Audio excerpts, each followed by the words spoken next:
Ladies, gentlemen, everybody, Lottie, Dottie, and everybody, welcome to another episode of Transformational Truth with your host, Antonio M. Matthews. I am elated just to be able to come to you every week and really just give vulnerable, authentic conversations that confront truths in our lives that keep us on the ground. I remember telling you all, and I'll say it every week, and I'll say it because it's really impacted my life in such a manner that my coach said to me, he says, you got to live in the state of metamorphosis, that you were not created to be the fastest caterpillar, but you were created to fly. And so many of us get comfortable and get complacent with being the fastest caterpillar, being the fastest on the ground, when even though you're the fastest on the ground, you have not reached your optimum capacity. And I'm going to be doing another podcast on that particular subject matter soon. But today I'm excited because what I did today, I went on Facebook Live, y'all. Truth family, come here, come here. I went on Facebook Live and I just started asking, I said, hey, what are some truth conversations that need to be addressed in our culture, in our world, in this time, so that we can have the conversations about it, have the conversations concerning it. And I started getting inundated with various questions about church, about kingdom, about relationship, about sex, about premarital sex, about so many wide-ranging topics that we're going to discuss in a transformational way on Transformational Truth. And so today I'm going to answer on this particular episode for the next few moments. We're going to have a truth conversation about some questions that were asked from the audience from the Facebook Live. So hopefully we shed some light on these particulars, and hopefully you are able to hear so that we can move authentically in this next season of our lives. And I got my brother with me. All the way from Compton, California. My second home church. I've been to Unity Church in Compton, California. That's like my home now. I'm pretty much on staff there. May y'all welcome the bishop, Johnny Withers, who is my brother from another mother. And now, Jay, we can't get too crazy today. We gotta be tamed, We're gonna keep it G-rated. We, well, I don't know. We might can go up to PG-13, but PG-13. we can't Okay. cross into the R. Yeah, I got Yeah, because I know you for your works. You can go in the R, and I don't want to lose the audience on the onset. I you. Right. don't want to lose the audience, but how you doing, man? You're looking well. How you feeling? Man, I'm doing well, man. Things have been well. It's been an exciting season for me. Um, Getting ready to finish up the doctorate, and church is doing Man, well. I'm see, just excited, man. see, you finishing up your doctorate. You're doing the doggone thing. And somebody said, "What's up with all this light skin energy on the show today?" They say I need to get some Hey, some man, some. What? Why they hating? Light skin is back in, bruh. it's back in. Soon as Wesley Snipes didn't pay his taxes, doc, we came back. Hey, Wesley was the downfall of the dark skin. Javon, do you pay your taxes? Do You you gotta pay pay your Wesley taxes, doc. Snipes when he got caught not paying his taxes? That's when light skin started rising up. We back in Coming back. style, man. We coming back, man. But Right. y'all, so welcome, y'all. This is a, a show of authenticity, a show of vulnerability, transparency. Nothing is off limits.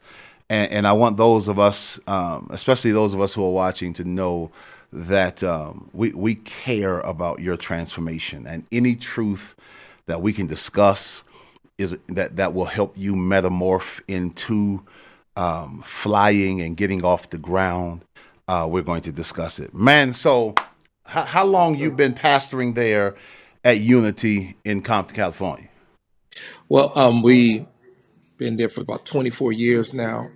Ho ho ho ho. For the people that are watching, to hear you say 24. you've Yes, been sir. pastoring 24 years, Yes, sir. Negro, you look 24 years old. Now tell now now I ho got ho ho ho ho a little ho gray hair, yeah man. yeah okay man 24 years. Yeah, I was 23 when I began the church. I actually planted it, Wow. um, and really didn't know what I was doing at the time, but grew over a period of time and just believed the mandate and the calling of God, and I walked into it and embraced the very thing that I believe God for, and that assignment established all what I was doing and went forward. Wow. And God has just blessed, and God has entrusted me with a people and a work, and I haven't been all that right, but I try to do the best that I could, man. Man, listen, I don't think none of us have been all that right. So you said you've been pastoring 24 years. Yeah, Why you 24 looking? Why years. you don't even look 24 years old? Here's something significant that my coach said to me, Okay. because you started out saying I didn't do everything right, didn't know everything. We Hmm. both made a lot of mistakes in the early Yeah. onset of pastoring, because we thought pastoring was more about power than authority. And Yeah. power, because sometimes I know me personally, I led with an iron fist to prove my power, but they complied based on the power, but they didn't Mm. buy in because they had not given me authority. And a lot of times we misconstrue that. And my coach said this last night. I heard him say, he says, every new version of you Yeah. needs a personality. And he argues, Mm. he says, every space, every new space you go into Yeah. needs a personality to help coach you into that new space. So Yeah. for the 24 years you've been pastoring, who has been some of the major personalities that you submitted your transitions to help you get to this space now? Who are some of the personalities that pushed you into this next level? Well, I mean, originally, I think that's where the problem had had got a hold of me because when I first began, um, the church that I had left from, the pastor uh, was was upset with the assignment that was given to me, Mm-hmm. and so he did not father me nor pastor me. So I was in the wilderness alone, Wow. uh, searching, trying to figure it out. Um, then came along by a man by the name, God rest his soul, Dr. Johnny Baylor. Mm-hmm. And he saw in me that there was a calling, that there was purpose. And he began to coach and mentor. Um, and then it led then to um, Bishop Joseph Walker. Mm-hmm. And then that's where a lot of it began to make a lot more sense to me because he wasn't so much from the verbal standpoint, but just more so exposure. I got you. He took me places where I was able to see how things were supposed to work, and that's one of I would classify as one of my gifts, that I have the ability to um, sit in a room and assess and deconstruct that room, Mm-hmm. and then take the pieces and go back to my context and rebuild the same thing, Wow. um, with a little bit of little withers on it. The wither, and that's what Bishop Walker showed. That's what Bishop Walker did for you. He Yes, sir. exposed you to a place. My Yeah. mentor said this. He says, once you've been exposed to something, you can. The law of exposure is once you've been exposed, you cannot be unexposed. Once you Exactly. see it, and once you Yep. once you have the capacity to see that there is a possibility of better. I'm not coveting what I see. I'm No. coveting, or I'm getting a picture on how I can implement. It's like the old folk used to say, Hmm. eat the meat, throw away the bones. And you're able Yep. to say, okay, this will work here in our context. And you're able Yep. to adopt a method and then put your sauce on it. So you're not Yep. copying, but you No, are inspired. And you're inspired by it. I think this generation Yeah. misses that because a lot of times we try to copy. And there's a Hey, whole lot of copycats, bruh. that's all we're doing is copy and pasting Br- from social media to our reels to the music in the background. But br- there's no original content. There's no original, approach. uh, We look at what we see and we are mimicking what we see. and here's my thought on that. When Okay. I mimic verbatim what I see, when I mimic it and become what I see, I Mm, think it's a mm, disregard and a disrespect to the divine process of creation. I right there. think it's telling God, you didn't do good enough with me, Hmm. so I need to be somebody else. And And yeah, oh God, yeah, it's like you're void of your gift. You're void of what your deposit in the earth realm should be. absolutely, And it's absolutely, and you're not only are you void of that, but you do a disservice right. to, I would say, the group, the people that God may have instructed an assignment for you to steward. So you're missing so much more because you're trying to be in somebody else's field. And man, let me what is absolutely nuts is this. It's absolutely crazy that God has given you an authentic assignment. He's Yes, Lord. given you an assigned people in the earth Hmm. to carry out that assignment for. The assigned people that you are called to cannot be functionally impacted by you until you live in authenticity. And I think what happens is God sends us through processes, Yeah. not to give us anything. God doesn't when we go through stuff, God is not trying to give us anything. When Jacob and God, or the representative of God, was wrestling, uh, he wasn't wrestling Jacob to give him anything. He was Yeah. wrestling Jacob to strip from him an identity that wouldn't work in his future processes. And so, what Right. God does, He sends you through processes to reveal the authentic you so that you can learn to be comfortable in who He's called you to be. And with Yeah. that comfort comes a comfort to know your audience. I talked to my ministers a few weeks ago. I said, I know you're called, but who is your audience? Because if you don't know Mm. who your audience is, you'll look for affirmation from people you're not called to. And when you don't get that affirmation from people you're not called to, it'll push you into a space where you're responding to rejection, and now you're depressed because you didn't go into it knowing your audience. And once you develop your authenticity, then you know who you are assigned to. Does that make sense? Makes a whole lot of sense. I'm gonna take you to a point of something that you said. A lot of people have no voice. They just have an echo. Wow. A lot of people have no voice. They just have an echo. With us, if you don't unpack that, man, we're gonna fight that. We're gonna fight. Unpack that, man. The comfortability of being comfortable in how you sound and Wow. and in the makeup of who you are. Wow. I'm gonna tell you something that the pandemic has taught me is to be comfortable with me. Absolutely. That I don't have to fit into this particular mode that says or identifies me as to be a preacher or a pastor. Right. I think a lot of times we fail that we're not just gifted and assigned to one space, Mm-hmm. that God has a multifaceted voice Mm-hmm. that we have to be open to, that He can use us in multiple platforms and in multiple areas, and while at the same time we still be ourselves. Bruh.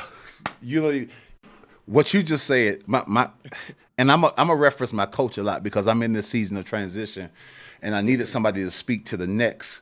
Yes, sir. Speak to my next while I'm in my now so that I can start moving towards my next. And he said this. He says, Antonio, he says, if you are going to be effective and live optimally in this season, you've got to learn the trait of adaptability. And I said, unpack that Ooh, for me, man. coach. He says, adaptability is being able to thrive in a room when you're the only one in the room like you. That you don't have to conform to the room, that you know how to adapt to the room without the room changing you, conforming you, but you can still be you, still be effective, still be Yes. impressionable, still be impactful in a space that is where the room is totally different from you, but you are so comfortable with being you. And then he says you got to go further and be able to discern the room, because once you discern the room, you'll know what piece of you to give to the room. And a lot of times we get so Wow. overwhelmed, and a lot of times we get so exhausted because we're walking in rooms giving them all of us when they can't handle all of us. They can't handle all of us. Yeah. They can't handle all of us. So you've got to be able to walk into a room as your authentic self, and then figure out, how do I adapt in this space without conforming and changing the identity of who I am. And a lot of times in this culture, we see a lot of people Mm-hmm. conforming Yep. instead of Mm-hmm. adapting.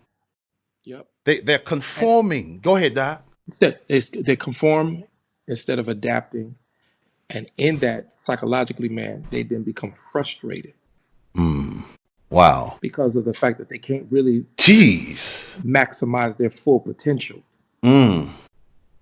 And that's the reason why there's a lot of Christians that give Christianity a bad name, because they've been living below their potential in Wow. spaces Wow.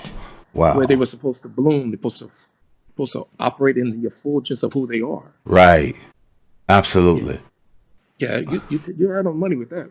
Doc. And so I'm in the space now where I have become comfortable, number one, with me.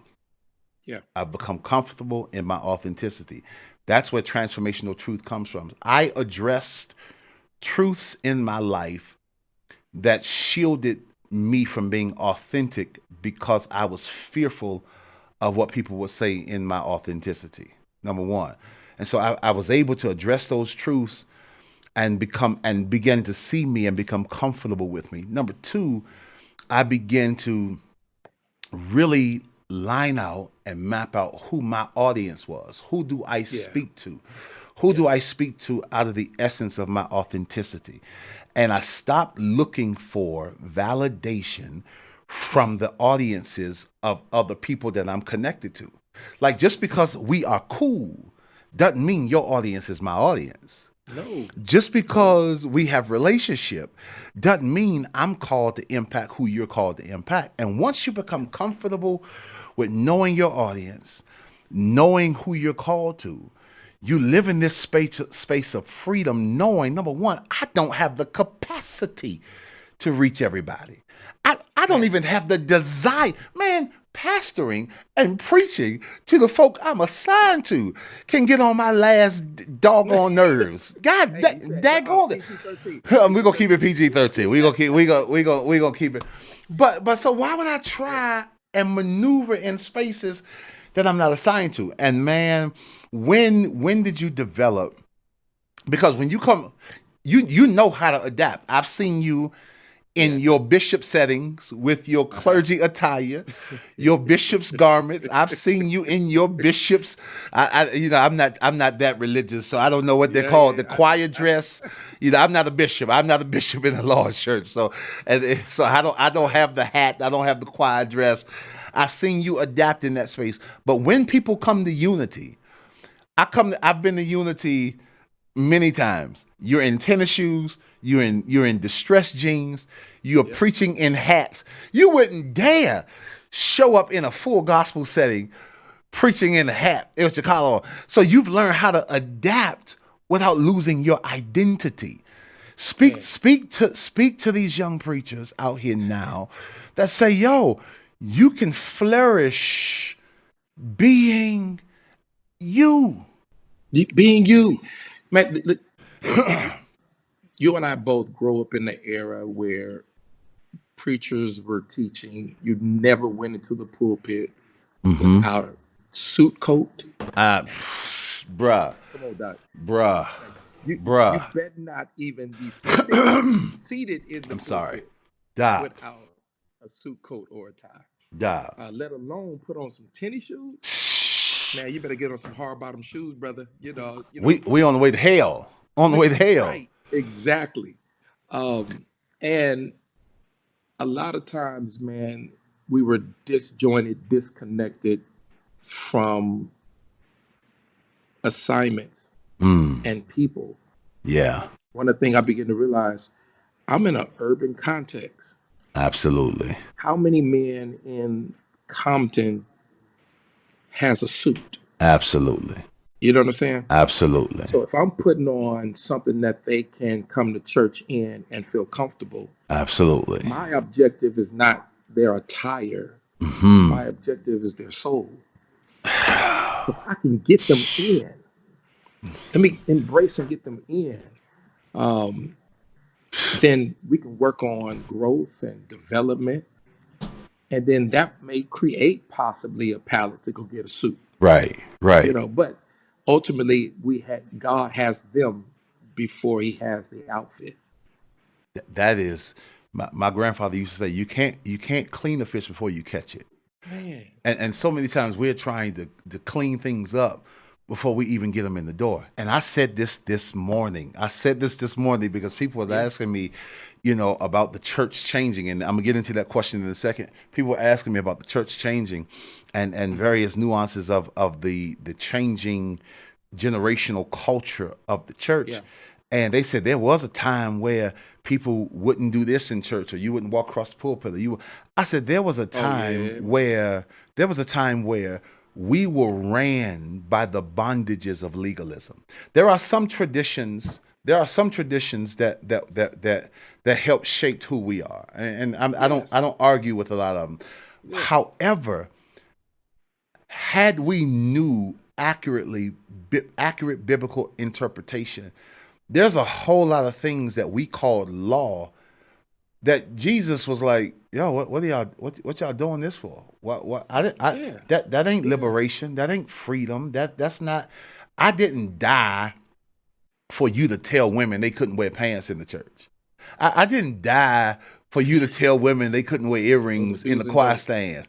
I didn't die so you can tell women not to wear lipstick. I didn't die so no, he says I died so Hmm. that their transformation, man, comes Mm. from the inside Come on, out. man. You're trying to transform them externally when they have a sour internal existence.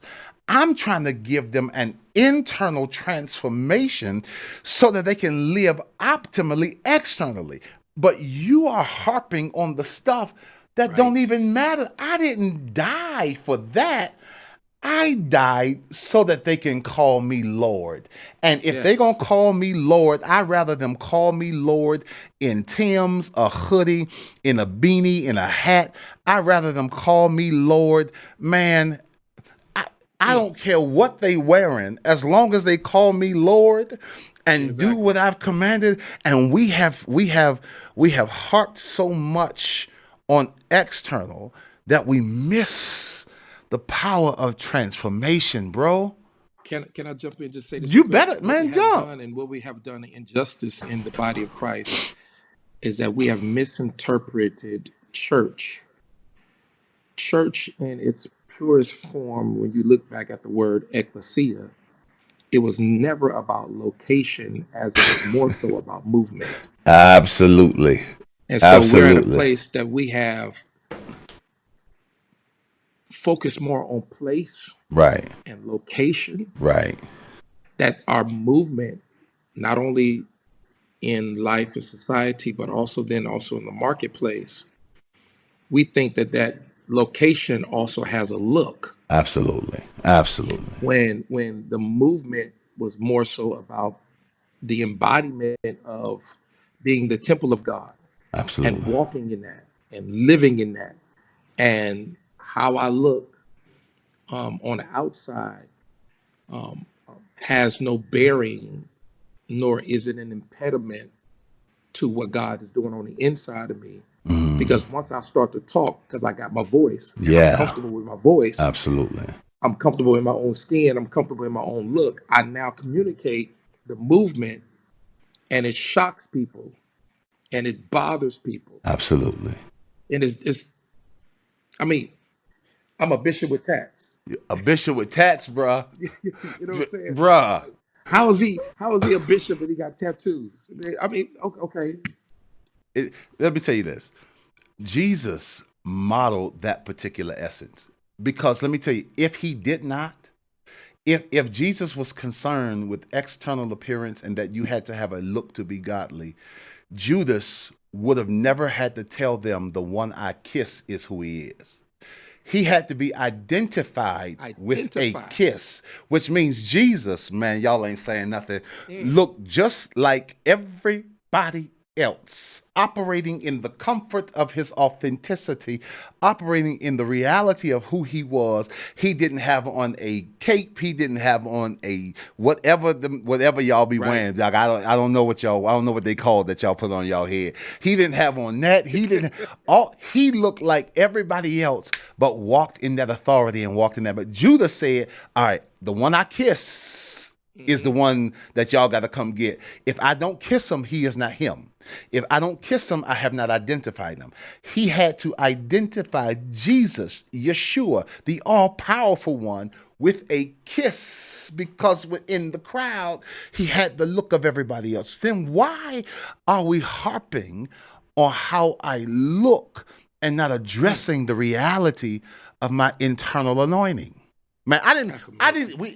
I didn't get on here to talk church like that, Okay. but but no, Doc, But that's what we do, though. that's just what we do. But man, so living in this space of authenticity, living in this space, how do we now bridge this divide in our culture that authenticity is cool and not succumbing? Because somebody asked me a question today: has our culture been inundated and Yeah. negatively affected by rap music and this generation's um, version of hip hop? And you being raised in Compton, I believe that's the home of quote unquote gangster rap, or one of the homes from NWA coming in. Hmm. They had a Yeah, song called Dr. "Something to Dre and all Police." them. Yeah. What was the song they said that said "Something to Police"? What was the name of that song? Yeah, I'm like, you tell me.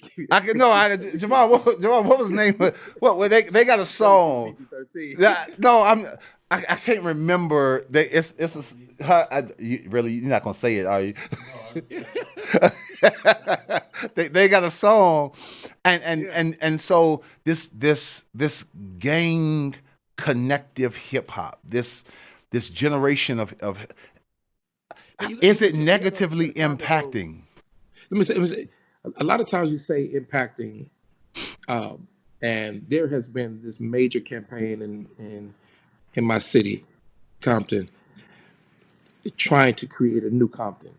A lot of times, Compton has this bad um, picture cascaded over it because of NWA, because of The Crips and the Bloods. Crips and the Blood. I ain't even lying to you. My first time coming to preach for you, I was like, "Yo, can I wear red? Can I wear blue? I Can and it is not until you understand significantly so that the colors aren't really the thing that really moves and shakes these guys any longer. Ah, You got Crips wearing red, and they come wow, to my church. You know, wow, so it's not even about that. But that is the stereotype. right, You know, um, but a lot of them, man, historically are really entrenched into the fabric of the city because they really want the best for the city. They love that city, man. wow, Like hardcore. They love it. Um, there's a lot of rich soil. You got a lot of major. I mean, you got the Compton Cowboys. Man, they got wow. horses, man, in the city of Compton, man. They got Um, horses. oh man, yeah. And watch this. While they got horses in a farm area, they also got farm dog crip. No way. Oh yeah. Yeah. Wow. But at the same time, you have they do horse competitions. Um, um,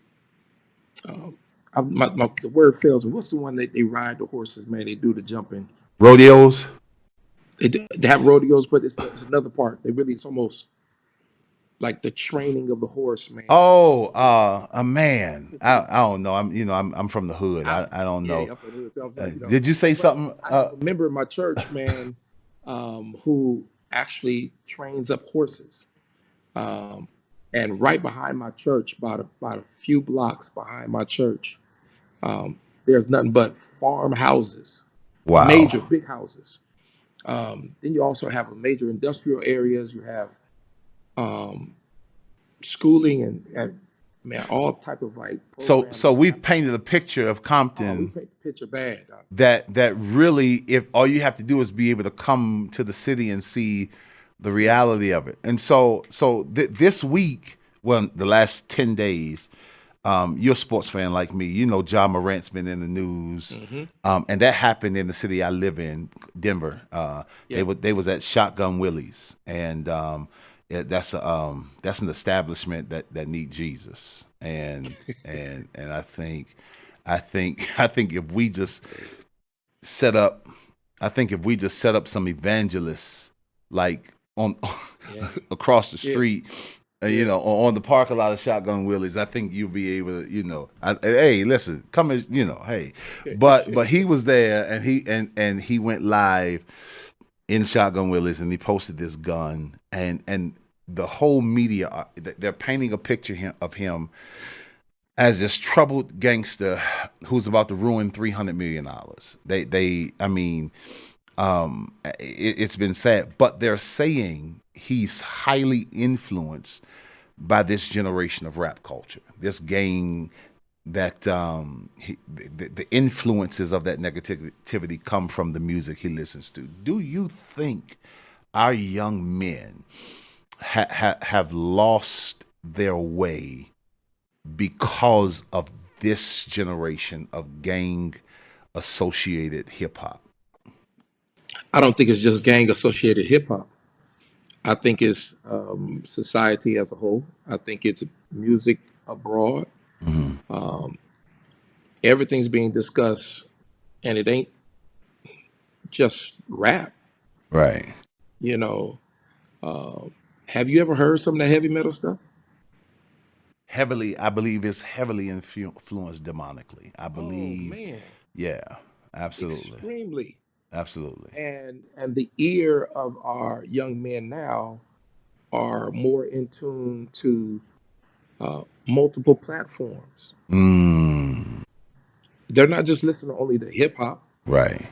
they're listening to that too. It Wow. was a point that when we came up, all we was listening to was hip hop or R&B. That's it. Right, right, They right. listen to heavy metal now. Wow. And so Why is that not? they're trying to paint the picture and create the narrative that it's just the black Tri- culture that's Trippy influenced. Red and Travis Scott just did a heavy metal hip hop song, Wow. and it is heavily demonic. Really? Hey, I I'd don't rather know. go I'm listen to Ain't Nothing But a G Thing. see that You know what I'm saying? that's that LA in you, dog. Ain't nothing but the G thing, baby. That's that. See, man, that's that LA. I think You know what I'm saying? I I'm just saying, and I feel no, like I'm that's with a you. real I'm with you. element society wise that we have to really be pay very close attention to. But listen, man, how can we stop them from listening to it? I don't think you can. I don't think you can. And because we can't stop them listening to it, what needs to be communicated to them for them to steer from That's a great question. making that life or pulling the gun out Yeah, and posting a picture that's a great and you question. got $1 million over $1 million plus contract Yeah. What's the just by getting alternative? there. Yeah. There's something I. So then the question begins: is it music that's shaping it, or is it a lack of mentors, lack Mm. of leadership, lack of Wow. inspiration? Um, not to go back to the same thing, but maybe you're so focused on making sure that you have a suit and a tie on in the pulpit Right. that you have not come down to have a conversation with some young brothers and to help them.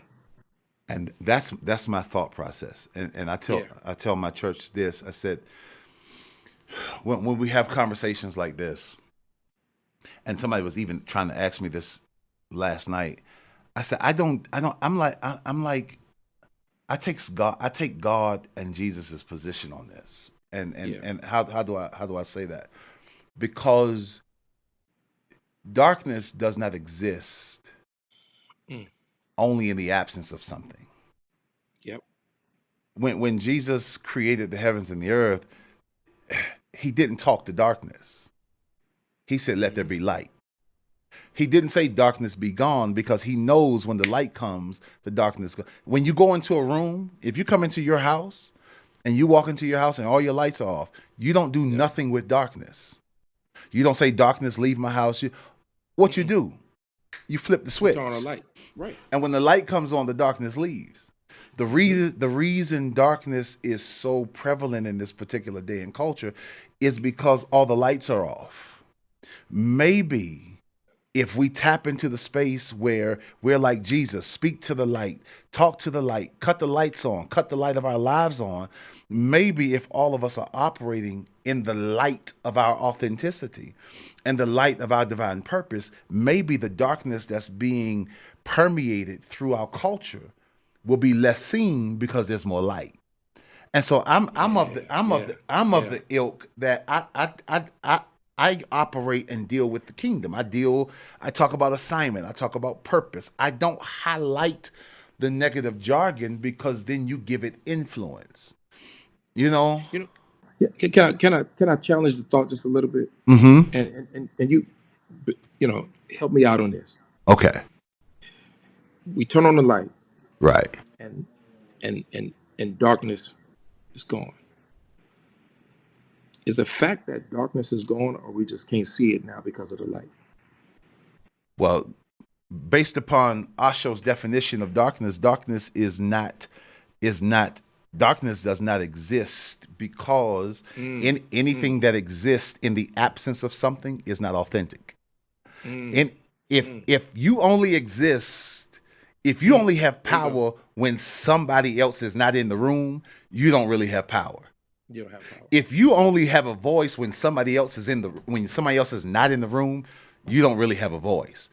Yeah. So darkness, when the light comes on, it doesn't exist Mm. because it only exists in the absence, God, Absence. in the absence of something. So Correct. anything that only exists in the absence of something is not a something. Yes, sir. It does not exist. And he says, so once you turn on the light, watch this, because the light, number one, eliminates the darkness, Hmm. but it reveals what I need to handle and deal with. Yes. So if I stay in darkness, I can't see what I'm See supposed to anything. I can't see nothing. Cut on the light exposes. And that's why a lot of times people don't like the light, because it exposes certain truths and traits about them that they really don't want to deal with. So they keep the You don't want lights everybody to off. see. See, me, when I had to live in this, when I moved into this space of transformation, I said, let me turn the light on in my life and Yes, sir. see, man, I started making calls on areas where I was dysfunctional, people I had offended, I said, let me turn on this light. Oh man, you were wrong in this one. You were wrong. Man, hey, listen, I just want to tell you, I apologize. I want to tell you Yep. this.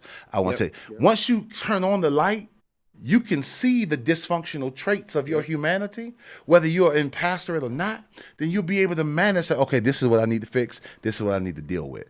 And so That's I good. think all of us, if we stop highlighting and start turning on lights, Hmm.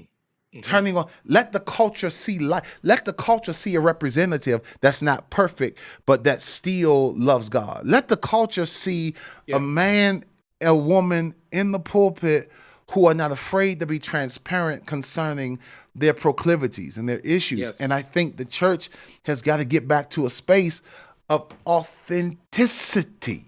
Of Man. authenticity. And if we do And that, I'm flawed man, and faithful. God, I'm there. I got mistakes, bruh, but I but got I'm so much believing. stuff You with know. me, bruh. I got so much stuff with me that if you saw what God dealt with me and deals with me Mm. personally, you'll be like, yo, you either gonna love me or you either gonna disconnect from me, Yep. because I'm like, man, Exactly. and so we have to get back Exactly. to a space. Somebody asked me a question, I'm trying to find it, but we've got to get back to a space where living it authentically, but cutting on the light so these young brothers can see, NBA YoungBoy is not the only alternative. You Right. know, I mean, that's the thing. Meek Mill's not the only. There's some brothers who are cool, stylish, swagged out, but still love God. You know. Exactly. Exactly. And I think that's so essential, man, to have that picture. They don't have it. Where's Mm-hmm. the image of that? Where's the Mm. light that's turned on so that that image can be seen? Where's the light that's turned on so that that personality can be embraced? Um, but I think if we're so churchy, we're so Oh, choir robed and collared up, bruh, uh, you're gonna, somebody is not attracted to that. bruh. Let me say this They're to gonna you. follow that. Let me say Go ahead. here's my firm belief, and you got to just tell me your thought. Here's my firm Okay. belief All right. that this culture, and I don't know, I don't want to say in the total that we Okay. have people in our culture where people can't see the light because this culture, especially from the pulpit, is so intentional on highlighting and promoting themselves. Bam. And I think Jesus is no longer elevated. It's about what I can do for my brand, what I can do to make some money. You can, my coach said this, and man, he says you can be successful and without losing your soul. Yes. He says you can accomplish your goals, you can be effective ministerially without losing the morale of your existence. He says, yo, you don't have to compromise Jesus. Mm.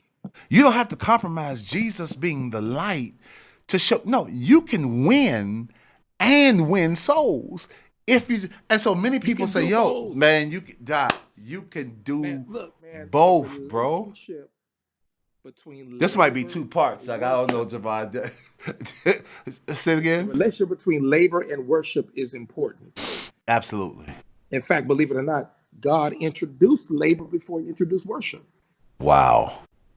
So there's a point Absolutely. where he's saying, if my thing is all about my brand, my work, what I do, and it's about me, you're excluding the fact that God has given you something Mm-hmm. that makes that brand work. Mm-hmm. Seek first the kingdom of God and all this, all else shall be added Absolutely. unto you. I mean, Absolutely. we got to understand when God created, Yeah. he found us in a place working in what we're supposed to work in, and then at the same time giving him glory. Absolutely. Why we separating that? Absolutely. And it makes no sense to me. And I think if we ever get back to a space where they are able to see Jesus through our personality. See Jesus. Preaching is the proclamation of the gospel through your Yep, authentic personality. yep. If you're able to highlight Jesus through your personality, I think, man, this culture and this generation will see people um, see people as an authentic representation of who. Somebody said, man, the church has changed. I said, the church has changed, the kingdom hasn't. I said, Yeah, the kingdom has it. the reason the church Yeah, has changed is because the people in the church are not promoting kingdom principles. They're promoting church principles. Matthews, if you yep. don't say that again, he says they're Hmm. promoting church principles. They're promoting religious principles. If you promote the kingdom and if you teach the kingdom, man, Jesus will forever be glorified, man. And I think we have to get back to that culture and to understanding the authenticity. So what truth, and this is the last question because I always got to ask this question. Okay. What truth, and y'all hear me, I did not mean to have a theological conversation. I'm sorry, man. I No, meant that. don't No, I apologize. didn't mean that. No, you didn't do it. It just organically flowed. But what truth? Um, let me say this. Let me say this. Let me say this. Let me say this. Okay. Because, and I'm gonna pivot really quickly. Because the authenticity of your anointing has emerged from the futility and the flawedness of our humanity. Yeah. That sometimes God has to expose our humanity that we felt we didn't need to discipline in order to get the best out of us. Yeah. And you're in this space and you've been ministering and pastoring for this long. What transformational truth did you have to confront in you Mm. that you said, if I don't deal with this, I'll never be optimum in this. If I don't deal with this piece of me, I'll never live fluid and flourish in the authentic nature of my call. With me, I had to deal with ego. I had to deal Yeah. with narcissism. I had to deal with pride. I had to deal with arrogance. I had to deal with power, the abuse of power.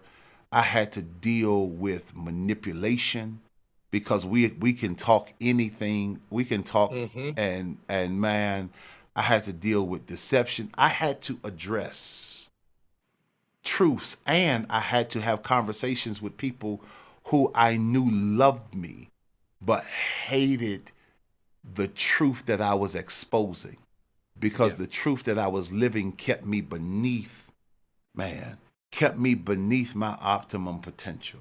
So I had to have a come to Jesus conversation with me because I Absolutely. wanted to change. I wanted to metamorph. I wanted to fly.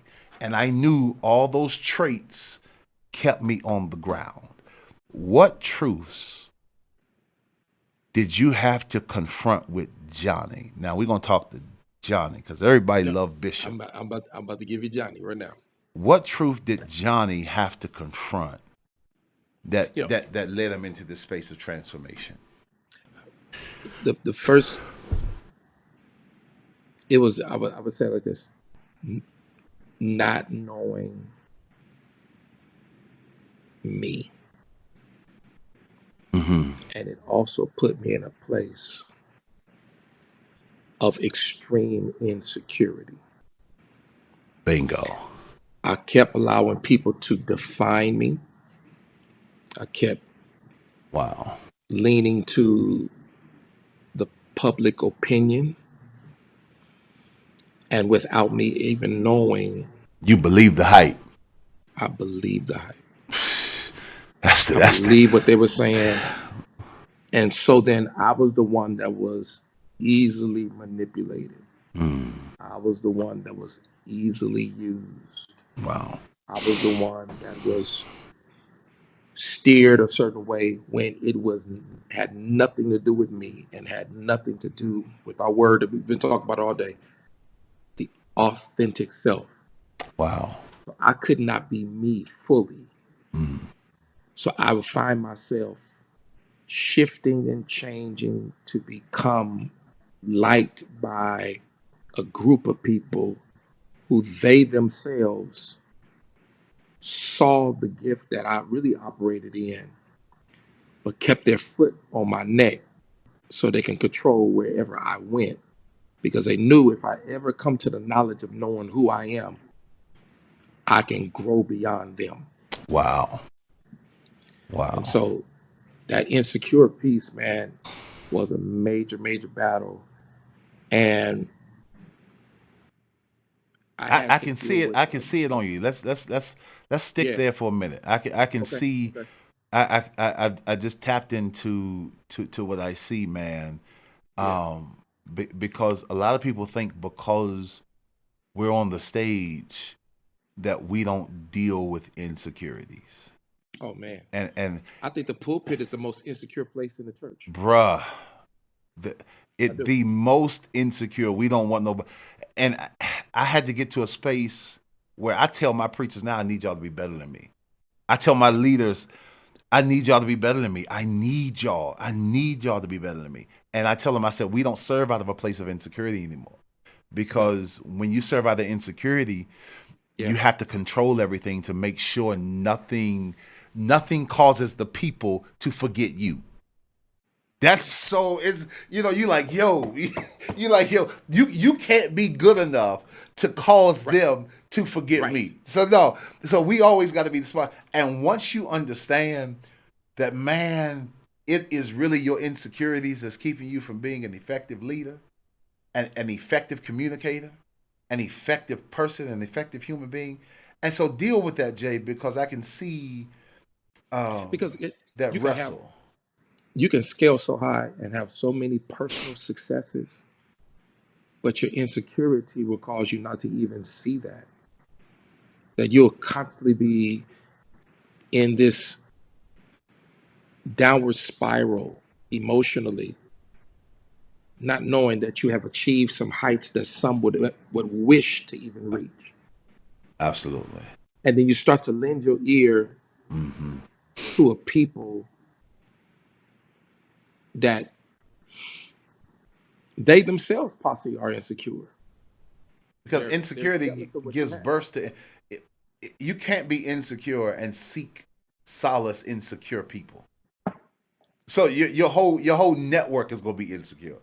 Your whole Yeah, your yeah. whole your And then whole you find yourself, skila, yeah, it's gonna yeah. be I'm gonna tell you, relationally, some people, the reason why they keep having repeats in bad relationships is because sometimes they're led to that relationship by the insecurity. absolutely, absolutely, Because our brotherhood, which I appreciate that we have, you've challenged me in that, mm, like by way of conversation, like, man, do you know who you are? yeah, yeah, You know, you need some people that every now and then shock you with, or even absolutely, upset you. absolutely, Because absolutely. until you get upset, you'll never change until you get upset. Yeah, You know what I'm and saying? you have to be sick of it. And and Yeah. and once I awaken to authenticity and I realized, man, insecurity kept me in a dysfunctional place. We addressed those truths, man, and I'm proud of Mm. you. I'm proud of you for that, man. And I think we need um, more conversations like this from people who are willing to say, "Yo, if I had not awakened, my insecurities would have because when you're insecure, you are led and dictated to by people you desire to please, even if their advice and their communication is the wrong thing, because you want to hold on to because insecure people are afraid of losing people. Afraid of losing people. And can I add one more thing? Yeah, Doc, That please. you're making it very clear. Insecure people also are afraid of discovery. Wow. That when Wow. I discover my inadequacies, Sheesh. I feel it's going to add more to my insecure spaces. Yeah, it's Doc. It's so much nuggets, but I don't even know how Javon is going to chop this up, Doc. It's so many Doc, jewels Doc, that Doc, man. I'm like, yo, and have we been an hour yet? 56 minutes. 56. Yeah, I don't even know how he gonna chop this up. I think starting that second part is a whole nother It's unit. a whole nother It's thing, a whole man. nother conversation from that. Because I can tell, hey, we can go into the fact that how people start to mask their insecurity by giving themselves titles. Oh, dang. Oh, dang. They mask their insecurity. You got to cut that out. Or unless you bleep it. You know what? Put a bleep there. Like put a bleep Man. there. Be like, the pastor just say, oh, they give themselves titles. They give themselves Mm. power. but have no. Because they feel that those titles give them authority. It gives them identity. Jesus, and hopefully I'm correcting it. I mean, Jesus, whenever he referenced power, he only talked about himself. Whenever he referenced authority, he talked about us. Wow. He says, all power in heaven and earth. Matthews, you got to stop this stuff. All power in heaven and earth is in my hands. He says, now I give you authority over serpents. I give you authority over. And many people confuse. They want power, which belongs to God. Authority belongs to his people. And if I stop cross-pollinating the two and walk in my divine authority instead of trying to exude humanistic power, man, do you not know what the church would look like? I'm trying to build a culture of authoritative agents who live in the authority of God. And man, y'all, this just too. It's just too much. I think it's just too much. It's just too. Man. we gotta cut this off. We gotta cut this off. I got to, because we'll be up here for another hour if we don't. If we don't. But the mistakes that we've made pastorally. You're married. You're a married guy. Yes, man, how long you been married? We've married 19 years. Don't let her see this, because the way you looked up in the air. I'm afraid for you.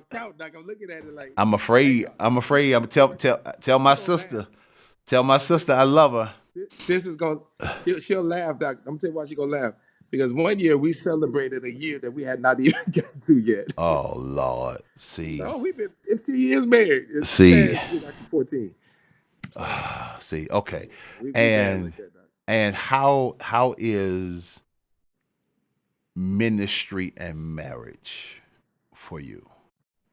Like, it's work. And people don't understand. Everybody want to be married. Oh yeah, I mean, you could talk to bliss all you want, man. Ministry and marriage works. It's work.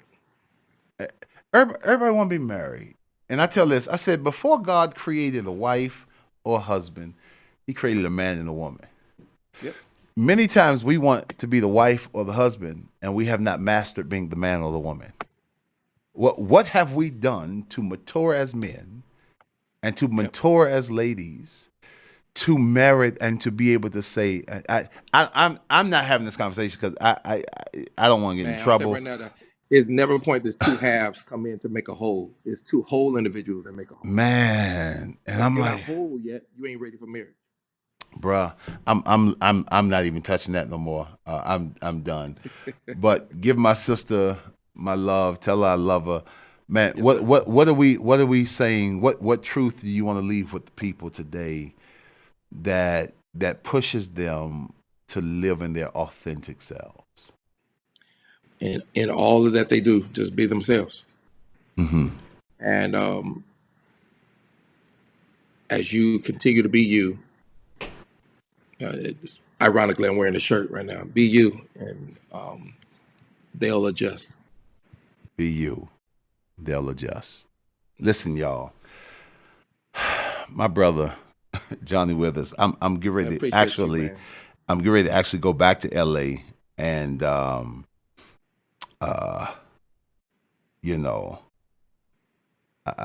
and hang out with my brothers and hang out with my family. So I'm gonna be back in LA shortly. I'm not coming to preach. I'm just coming to hang out. And man, I love you. Thank y'all for tuning in. This has been a truthfully honest, vulnerable conversation that needed to be had. And hopefully you are inspired by this truth. Hopefully this truth really pushes you into a space of living authentically. God created an authentic destiny for an authentic you. You can never fulfill your authentic destiny by being somebody else. And God will send you through a process to strip you of that level, strip you of everything that keeps you from being non-authentic. If you've enjoyed this podcast, do me a favor. After you've seen it, I need you to share it. if this podcast has added any value to you, I need you to share it, send it to 10 people and say, yo, you got to hear these two brothers talk about kingdom, talk about this, talk about that, talk about authenticity. Send it. Tell them you got to hear it. After you send it, I need you to tell everybody you send it to subscribe. So I need you to see it, share it, and then subscribe. And then if you feel like it, you can sew into it. There'll be a banner that comes on the screen and tell you the various ways to sow and to support this podcast to keep us productive, keep us moving forward. You can do all that. But those 4 things: see it, share it, subscribe, and sow. And I promise you, we'll keep bringing authentic truth. Remember, this is transformational truth, truth that addresses anything in our lives that keeps us on the ground when you were created to fly. Let's fly together. Peace.